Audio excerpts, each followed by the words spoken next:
Hello friends, इस video में मैं आज स्प्रिंग बोर्ड का जो आधुनिक इतिहास का नोट्स है 2021 के सिलेबस के अकॉर्डिंग उसको एक्सप्लेन करूँगा। तो चलिए शुरू करते हैं। सबसे पहले देखिए, इस नोट्स में जो बंगाल के गवर्नर जनरल हैं उनके बारे में ये नोट्स यहाँ से शुरू होता है। सबसे पहला बंगाल का गवर्नर जनरल जो बना था वो वारन हेस्टिंग्स था। इस प्रकार उसके बाद कॉर्नवालिस, फिर जॉन शोर, फिर विलेजली, इस तरह से ये 10वां एम हर्स्ट अंतिम बंगाल का गवर्नर जनरल था। तो ये सबसे पहले हम इनके बारे में देखते हैं। तो नोट्स शुरू होता है सिलेबस के साथ। 2021 प्री पेपर के लिए सिलेबस यहाँ दिया गया है। आप चाहें तो वीडियो को स्टॉप करके इसको पढ़ सकते हैं। ये सिलेबस दिया गया है। उसके बाद स्टार्ट होता है सबसे पहले आधुनिक भारत का विकास हेडिंग के साथ बंगाल के गवर्नर जनरल। सबसे पहले बंगाल के गवर्नर जनरल वारन हेस्टिंग्स के बारे में बताया गया है, जिसका कार्यकाल 1772 से 1785 था। और सबसे पहले 1772 में वारन हेस्टिंग्स ने बंगाल में जो द्वैध शासन जो रॉबर्ट क्लाइव ने शुरू किया था उसको समाप्त करता है। 1765 से 72 तक आपको पता है बंगाल में द्वैध शासन रहा था, उसको समाप्त किया वारन हेस्टिंग्स ने। और वारन हेस्टिंग्स के बारे में दो और फैक्ट हैं जो मैं आपको बता देता हूँ, मैंने यहाँ पर नोट किए हैं, नोट्स में नहीं दिए गए थे।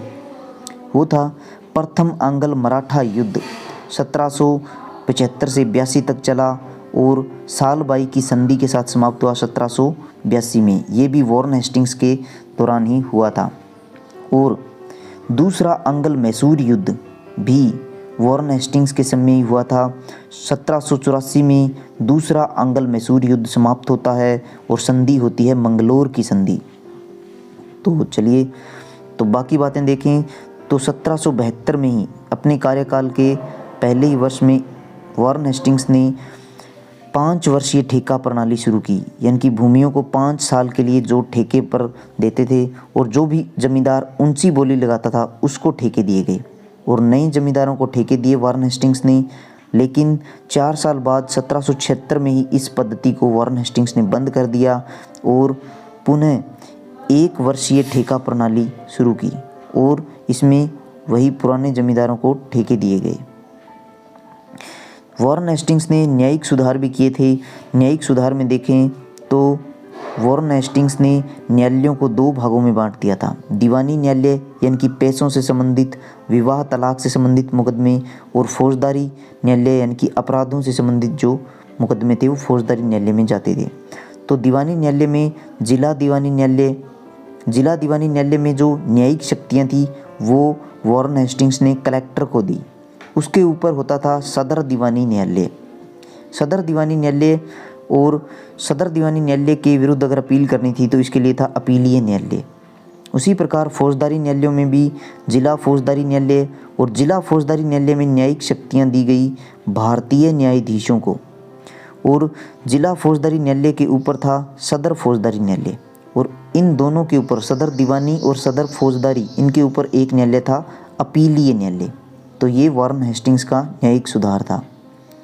उसके बाद देखिए 1774 में कलकत्ता में सुप्रीम कोर्ट की स्थापना होती है। कलकत्ता में सुप्रीम कोर्ट स्थापित की गई और ये 1773 का जो रेगुलेटिंग एक्ट आया था उसके द्वारा किया गया था।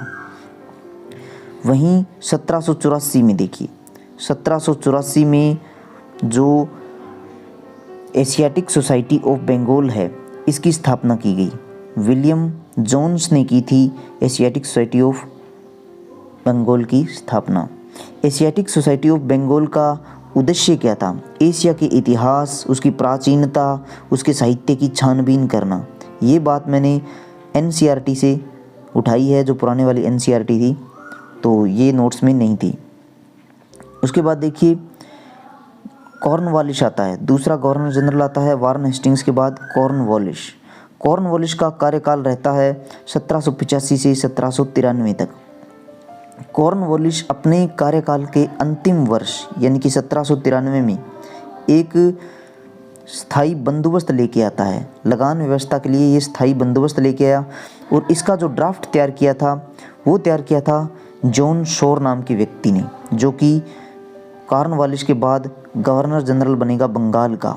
तो जॉन शोर ने इसका ड्राफ्ट तैयार किया, इसी कारण इसको जॉन शोर व्यवस्था भी कहा गया।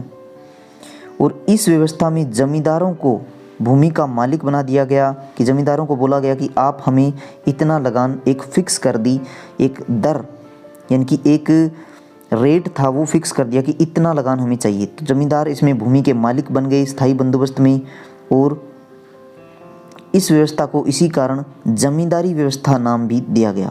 स्थायी बंदोबस्त को जमींदारी व्यवस्था कहा गया। इसके अलावा इसके 3 नाम और देखने को मिलते हैं, जैसे कि इस्तमरारी, मालगुजारी और 20 बेदारी व्यवस्था भी स्थायी बंदोबस्त को ही कहते हैं। इसके अलावा देखिए एक और जानकारी जो मैंने ऐड की है यहाँ पर, कॉर्नवालिस के समय में तीसरा आंग्ल मैसूर युद्ध भी लड़ा गया था टीपू सुल्तान के साथ, जिसमें टीपू सुल्तान बुरी तरह से हारता है और श्रीरंगपट्टनम की संधि के साथ बहुत सा हर्जाना टीपू सुल्तान को देना पड़ता है। तो ये भी कॉर्नवालिस के समय ही हुई थी। कॉर्नवालिस ने ऐसी ऐसी शर्तें टीपू पर लगाई थी। उसके बाद देखिए हम स्थायी बंदोबस्त की बात कर रहे थे, तो स्थायी बंदोबस्त में देखिए ब्रिटिश भारत का जो 19% भूभाग था उस पर ये लगाई गई थी। और ये क्वेश्चन HCS एग्ज़ाम 2021 में पूछा गया है कि कितने भूभाग पर इसको लगाया गया था। तो देखिए अगर पूर्वी भारत में हम देखें तो जहाँ पर अगर आप भारत का नक्शा अगर देखें तो जो पूर्वी भारत है वहाँ पर देखें तो बंगाल का क्षेत्र, बंगाल से लगता हुआ बिहार और उड़ीसा इस क्षेत्र में लगी हुई थी। और इसके अलावा जो उत्तर प्रदेश का पूर्वी भाग है यानी कि बनारस वाला क्षेत्र, वहाँ पर ये व्यवस्था लागू थी। और दक्षिण में मात्र उत्तरी कर्नाटक में, तो कुल 19% भूभाग पर ये लागू थी। इसमें भू राजस्व जितना भी 71 होता था उसमें से कंपनी एक 10/11 भाग अपने पास रखती थी और शेष बचा हुआ 1/11 भाग होता था वो जमींदार रखते थे। तो कई बार ये भी पूछ लिया जाता है कि जमींदारों को कितना मिलता था या फिर कंपनी को कितना मिलता था। उसके बाद देखिए न्यायिक सुधार। तो न्यायिक सुधार की अगर हम बात करें तो न्यायिक सुधारों में कॉर्नवालिस ने दीवानी मामलों में, आपको मैंने अभी बताया था कि दीवानी मामलों में कलेक्टरों को न्यायिक शक्तियां दी थी वारन हेस्टिंग्स ने। इसने कलेक्टरों की वो न्यायिक शक्तियां छीन ली और दीवानी न्यायालयों की एक श्रृंखला तैयार की। इस श्रृंखला में क्या होता था कि ऐसे देखा जाता था कि अगर मुकदमा 50 रुपये तक का है तो उस मुकदमे को मुंसिफ सोल्व करेगा। अगर मुकदमा 50 रुपये से ज़्यादा और 100 रुपये तक का है तो उस मुकदमे को मुंसिफ से ऊपर होता था रजिस्ट्रार उस मुकदमे को देखेगा। और अगर मुकदमा 200 रुपये तक है तो उसको फिर जिला दीवानी न्यायालय में देखा जाएगा। इस प्रकार से एक श्रृंखला तैयार कर दी। और जिला दीवानी न्यायालय के ऊपर अगर हम देखें तो होता था प्रांतीय दीवानी न्यायालय, यानी कि 200 से ऊपर लेकिन 1000 रुपये तक का मुकदमा प्रांतीय न्यायालय में देखा जाता था। प्रांतीय न्यायालय के बाद उसके ऊपर होता था सदर दीवानी न्यायालय, जहाँ पर 5000 तक का मुकदमा देखा जाता था। अगर मुकदमा 5000 से ज़्यादा हो जाता था तो फिर वो भारत की किसी भी अदालत में नहीं देखा जाता था, उसके लिए लंदन की प्रीवी काउंसिल जिम्मेवार होती थी। उसके बाद देखिए ये तो हो गए दीवानी मामले में सुधार। उसके बाद कॉर्नवालिस ने फौजदारी मामले में भी सुधार किए थे, जैसे कि इसने 4 भ्रमणशील अदालतें शुरू कर दी थी। किसने? कॉर्नवालिस ने। इसका एक ट्रिक मैंने बनाया है, कप मुड्ढा बैठने के लिए होता है, उत्तरी भारत में सब लोग परिचित हैं। कप का मतलब हो गया कलकत्ता, एक अदालत कलकत्ता में थी। पै से पटना, एक अदालत पटना में थी। मुँह से मुर्शिदाबाद, एक अदालत मुर्शिदाबाद में। और ढा से ढाका, एक अदालत कहाँ होती थी? ढाका में। तो ये 4 भ्रमणशील अदालतें शुरू की गई थी कॉर्नवालिस के द्वारा। उसके बाद देखिए कॉर्नवालिस अपने कार्यकाल के अंतिम वर्ष यानी कि 1793 में इसने स्थायी बंदोबस्त लागू किया था। और 1793 में ही, ये डेट एक ही देखिए, 1793 में इसने स्थायी बंदोबस्त और कॉर्नवालिस कोड दोनों तैयार किए थे। तो एक कॉर्नवालिस कोड तैयार करता है कॉर्नवालिस अपने नाम से, कॉर्नवालिस कोड। इसमें इसकी विशेषताएं क्या थी? कॉर्नवालिस कोड की विशेषताएं क्या थी? तो इसकी विशेषताएं थी कि इसमें जो शक्तियां थी उनका पृथक्करण किया गया, यानी कि एक ही व्यक्ति के अंतर्गत ज़्यादा शक्तियां नहीं रखी गई।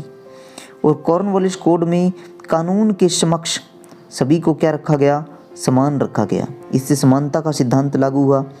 कॉर्नवालिस कोड में हत्या का जो तरीका था कि किस तरीके से हत्या की गई, इस पर वाद विवाद करने की बजाय हत्या के उद्देश्य पर बल दिया गया कि हत्या हुई क्यों। रक्त मूल्यों को समाप्त कर दिया गया कॉर्नवालिस कोड में। और इसके अलावा अंग भंग को ख़त्म कर दिया गया।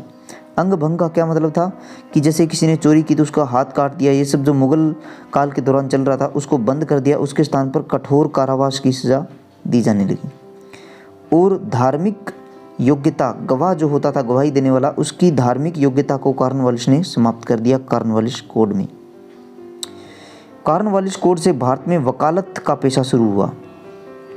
कॉर्नवालिस कोड जो है उसका इम्पोर्टेंस क्या है, इनकी महत्व क्या है, तो उसका महत्व देखते हैं। कॉर्नवालिस कोड देखिए, सबसे पहले तो ये आधुनिक न्यायिक व्यवस्था इसी से प्रारंभ होती है। कॉर्नवालिस कोड जो है वो पश्चिमी आधुनिक मूल्यों पर आधारित था। कॉर्नवालिस कोड मैंने आपको बताया कि इसमें सभी को एक समान रखा गया, तो कानून की इसमें सर्वोच्चता लागू की गई, धर्म की सर्वोच्चता नहीं, धार्मिक योग्यता समाप्त कर दी। इसका मतलब कानून ही सर्वोपरि हो गया। और इसमें निष्पक्षता का सिद्धांत लागू हुआ। कॉर्नवालिस कोड से निष्पक्षता का सिद्धांत लागू हुआ। आगे देखते हैं। कॉर्नवालिस ने दो इम्पोर्टेंट चीज़ें और की थी, जो भारतीय प्रशासनिक सेवा और भारतीय पुलिस सेवा की शुरुआत की थी। इनकी IAS का एग्ज़ाम और IPS जो आप आज देखते हैं उसकी शुरुआत कॉर्नवालिस ने ही की थी। उसके बाद अगला गवर्नर जनरल आता है जॉन शोर। जॉन शोर, आपको कुछ याद आया नाम सुन के? जॉन शोर, तो मैंने पीछे आपको बताया था जॉन शोर व्यवस्था वो इन्हीं ने डिज़ाइन की थी। और ये कॉर्नवालिस के बाद गवर्नर जनरल बनते हैं। स्थायी बंदोबस्त इन्हीं की देन थी। लेकिन जॉन शोर ने भारतीयों में हस्तक्षेप की, भारतीय राजनीति में हस्तक्षेप की नीति अपनाई, यानी कि कोई भी हस्तक्षेप नहीं किया। तो इनके बारे में ज़्यादा इस प्रकार की चीज़ें पढ़ने को नहीं मिलती। उसके बाद अगला गवर्नर जनरल आता है विलेजली। विलेजली का कार्यकाल देखने को मिलता है 1798 से 1805 तक।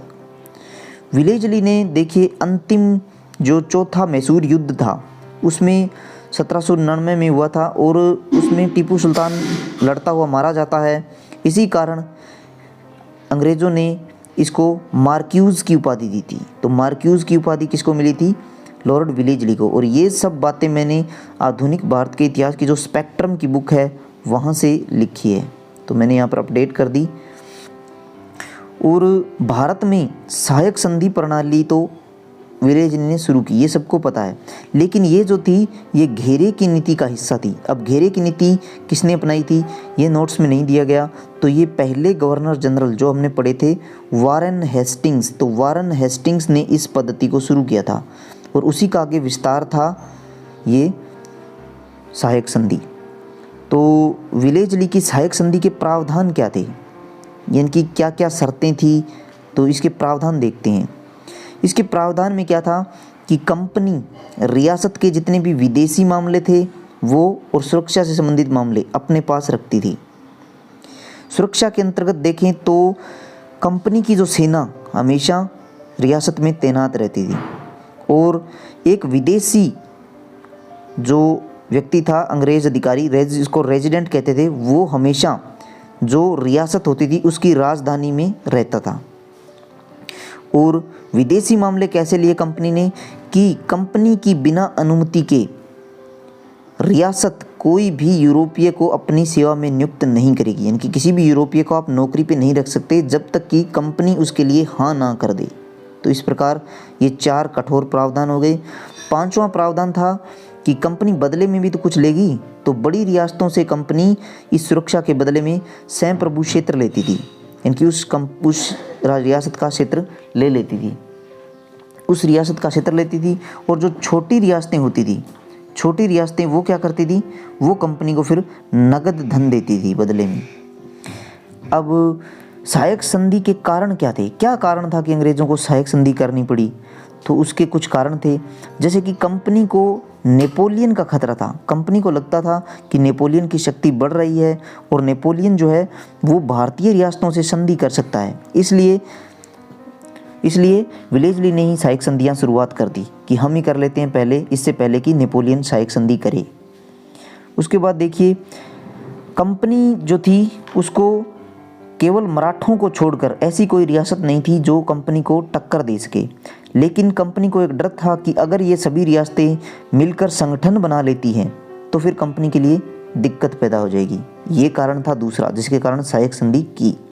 तीसरा कारण था सहायक संधि का कि कंपनी जो सेना पर खर्चा नहीं करना चाहती थी, वो चाहती थी कि किसी तरह भारतीय खर्चे पर ही उनकी सेना रहे, तो ये भी एक कारण था। और चौथा कारण था कि कंपनी राजनीतिक शक्ति तो बन गई थी लेकिन अभी उसको स्थायित्व नहीं मिला था, तो स्थायित्व प्राप्त करने के लिए भी सहायक संधि की। तो सहायक संधियां करने वाली रियासतें कौन सी थी? तो सबसे पहले अगर किसी ने सहायक संधि की तो वो था हैदराबाद। और ये क्वेश्चन काफ़ी बार पूछा जाता है कि सबसे पहले सहायक संधि किसने की, तो हैदराबाद ने की थी। 1798 में हैदराबाद के निजाम ने सहायक संधि की। तो यहाँ पर इसका ट्रिक भी दिया गया है, HMTA और P। H से हैदराबाद, M से मैसूर, दूसरे नंबर पर मैसूर ने सहायक संधि की, तीसरे नंबर पर तंजौर ने की। अब मैसूर तो 1799 आपको पता है कि जब टीपू सुल्तान मारा गया तो वहाँ पर सहायक संधि करके ज़्यादातर हिस्सा मैसूर राज्य का हड़प लिया, लेकिन जो थोड़ा बहुत बचा था उसमें सहायक संधि करके टीपू सुल्तान के एक वंशज को यहाँ पर शासक बना दिया गया था। उसके बाद तंजौर, फिर 1801 में अवध से सहायक संधि की गई। अवध का क्षेत्र जो उत्तर प्रदेश में आप मान लीजिए लखनऊ के आर पार का क्षेत्र, तो अवध के साथ सहायक संधियाँ की। फिर क्या है, 1802 में बसीन की संधि हुई थी। ये बहुत इंपॉर्टेंट है, पूछा जाता है कि बसीन की संधि कब हुई थी, तो 1802 में हुई थी। और किसने की थी? अंग्रेजों और पेशवा ने की थी। उसके बाद देखिए सहायक संधि से कंपनी को क्या लाभ हुआ, तो कंपनी को तो बहुत ज़्यादा लाभ हुआ था। लाभ नंबर 1 था कि फ्रांसीसियों में जो नेपोलियन का खतरा था वो समाप्त हो गया कंपनी के लिए। अब नेपोलियन संगठन नहीं बना सकता था। और भारतीय रियासतें जो उनको डर था कि आपस में संगठन बना सकती है, वो खतरा भी कंपनी का समाप्त हो गया। और तीसरा लाभ ये हुआ कि कंपनी जो चाहती थी कि भारतीय खर्चे पर वो सेना रखे, वो उद्देश्य भी कंपनी का पूरा हुआ। चौथा लाभ कंपनी को ये हुआ कि कंपनी का जो साम्राज्य है वो अपने आप विस्तारित होने लगा। कैसे? क्योंकि बड़ी रियासतें उनको कुछ क्षेत्र देती थी और वो क्षेत्र इस ब्रिटिश साम्राज्य का हिस्सा हो जाता था, और इससे क्या है, ब्रिटिश साम्राज्य का क्षेत्र बढ़ने लगा। और पांचवा लाभ ये हुआ कि जो कंपनी थी उसका रेजिडेंट जो रियासत में रहता था वो आंतरिक मामलों में हस्तक्षेप करने लगा। और कंपनी के जो रियासत के जो आंतरिक मामले थे, यानी कि उनके जो ऐसे राज थे वो कंपनी के सामने प्रकट होने लगे। उनकी कमजोरियां जो है कंपनी को पता लगने लगी कि दरबार में क्या क्या होता है। तो कंपनी भारतीय रियासतों के जो विदेशी मामले थे उनमें अपने आप मध्यस्थ बन गई, यानी कि एक रियासत दूसरे रियासत से क्या संधि या समझौता करेगी उसमें कंपनी से सब कुछ पूछ के तय होता था। और फिर देखिए एक लाभ ये हुआ कि कंपनी ने जो सामरिक स्थान थे उन पर कब्जा कर लिया, यानी कि जो रियासत इसके साथ सहायक संधि करती थी तो कंपनी डिमांड रखती थी कि ये स्थान हमको चाहिए। इस प्रकार कंपनी ने जो भी इम्पोर्टेंट लोकेशन थी वो अपने पास रखनी शुरू कर दी। और एक लाभ कंपनी को ये हुआ कि कंपनी ने अपना व्यापारिक क्षेत्र और युद्ध क्षेत्र अलग कर दिया। फॉर एग्जांपल अगर आप देखेंगे अवध जो क्षेत्र था उसके साथ सहायक संधि कर दी, तो इससे क्या हुआ कि अंग्रेजों और मराठों या मुगलों के बीच अगर संघर्ष होता था तो अवध के क्षेत्र में होगा, यानी कि अवध को एक बफर स्टेट बना दिया। बंगाल वाले क्षेत्र में इससे अंग्रेजों का व्यापार प्रभावित नहीं होता था। आगे देखिए भारतीय रियासतों को भी कुछ हानियां हुई। हानियां क्या हुई? सबसे पहले तो भारतीय राजाओं ने अपनी स्वतंत्रता को महत्वता नहीं दी और अपनी स्वतंत्रता और स्वप्रभुता बेच दी और सुरक्षा खरीद ली। उनको लगता था कि सुरक्षा ज़्यादा इम्पोर्टेंट है। अब एक नुकसान ये हुआ कि भारतीय जो राजा थे वो आर्थिक रूप से दिवालिये होने लगे। क्यों? क्योंकि इसमें क्या होता था कि कंपनी जो धन लेती थी बदले में वो काफ़ी ज़्यादा होता था। और इसके द्वारा क्या था, भू राजस्व बढ़ाने की कोशिश की गई राजाओं ने, तो किसानों ने विद्रोह कर दिया, तो अब राजा इसमें फंस गए थे। और एक हानि ये हुई थी कि जो अयोग्य शासक थे उनको कंपनी ने क्या दिया, संरक्षण। इससे क्या नुकसान हुआ कि जनता का शोषण हुआ। अब वैसे तो अगर सामान्य देखें तो अयोग्य शासकों को उसके सेनापति या कोई भी होते थे वो उसको हटा देते थे, ये इतिहास में देखने को मिलता है। लेकिन इससे क्या है, अयोग्य राजा को अंग्रेज़ों का संरक्षण मिला तो वो अपने शासन पर बने रहे। उसके बाद देखिए जो राजा होते थे उनके राजसी ठाट बाट यानी कि विलासितापूर्ण जीवन शैली में वृद्धि हुई, क्योंकि उनको कोई खतरा नहीं था इसलिए उनको कुछ भी नहीं करना पड़ता था और वो अपना पूरा समय विलासितापूर्ण जीवन शैली में बिताते थे। और एक नुकसान ये हुआ कि रियासत थी उसमें सत्ता के दो केंद्र बन गए, एक जो राजा चलाता था और दूसरा जो रेजिडेंट, क्योंकि रेजिडेंट भी कुछ फैसले लेता था, तो ये भी एक नुकसान हुआ। उसके बाद देखें तो विलेज ली का हम जिक्र कर रहे थे, सहायक संधि हमने डिस्कस कर ली पूरी की पूरी, उसके कारण, उसके प्रावधान, नुकसान, फायदे। अब देखिए विलेज ली ने एक और काम किया था।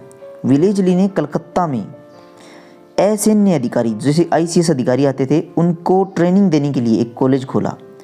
कॉलेज था फोर्ट विलियम कॉलेज 1800 में, लेकिन जल्दी ही इसको बंद कर दिया गया 1802 में और इसके स्थान पर फिर 1806 में ईस्ट इंडिया कॉलेज खोला गया हेलबरी लंदन में।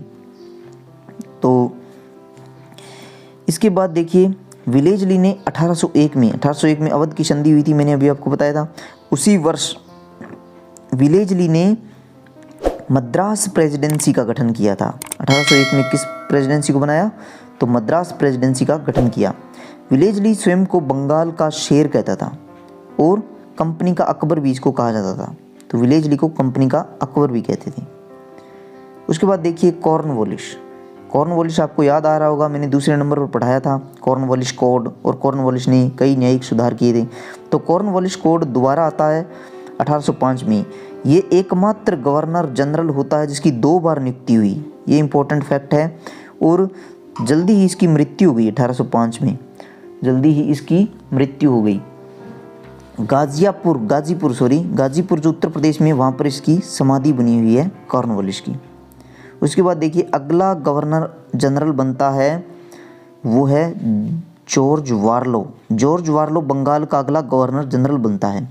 तो मैंने आपको बताया था बंगाल प्रेसिडेंसी का गठन किया जा चुका था, तो मद्रास प्रेसिडेंसी का। तो मद्रास प्रेसिडेंसी में एक गवर्नर होता था जो बंगाल के गवर्नर जनरल के अधीन कार्य करता था, वो था विलियम बैटिक। तो विलियम बैटिक ने क्या किया कि उस समय जो सैनिक थे उनको धार्मिक चिन्ह प्रयोग करने से रोक दिया। इसके कारण क्या हुआ, वेल्लोर में सैनिक विद्रोह हो गया। वेल्लोर मद्रास में है और मद्रास प्रेसिडेंसी का गवर्नर था उस समय विलियम बैटिक।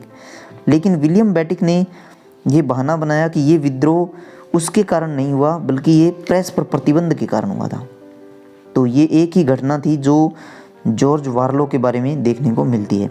उसके बाद अगला गवर्नर बनता है लॉर्ड मिंटो प्रथम 1807 से 1813 तक। इसके कार्यकाल के दौरान एक इम्पोर्टेंट घटना होती है, अमृतसर की संधि होती है अंग्रेज़ों और रणजीत सिंह के बीच ये संधि होती है। और इस संधि में क्या तय किया गया कि जो सतलज नदी के जो उत्तर का हिस्सा है यानी कि नॉर्थ साइड का, वो रणजीत सिंह रखेंगे और जो दक्षिण का हिस्सा है सतलज के वो अंग्रेज रखेंगे। तो ये इस संधि में तय हुआ था और ये लॉर्ड मिंटो फर्स्ट के समय हुई थी। इसमें एक अंग्रेज थे चार्ल्स मिटकॉफ ने काफ़ी इसमें भूमिका निभाई थी इस संधि को करवाने में। उसके बाद देखिए 8वां गवर्नर जनरल है लॉर्ड हेस्टिंग्स। तो ये हम अगली वीडियो में डिस्कस करेंगे, नहीं तो वीडियो काफ़ी लंबी हो जाएगी। धन्यवाद।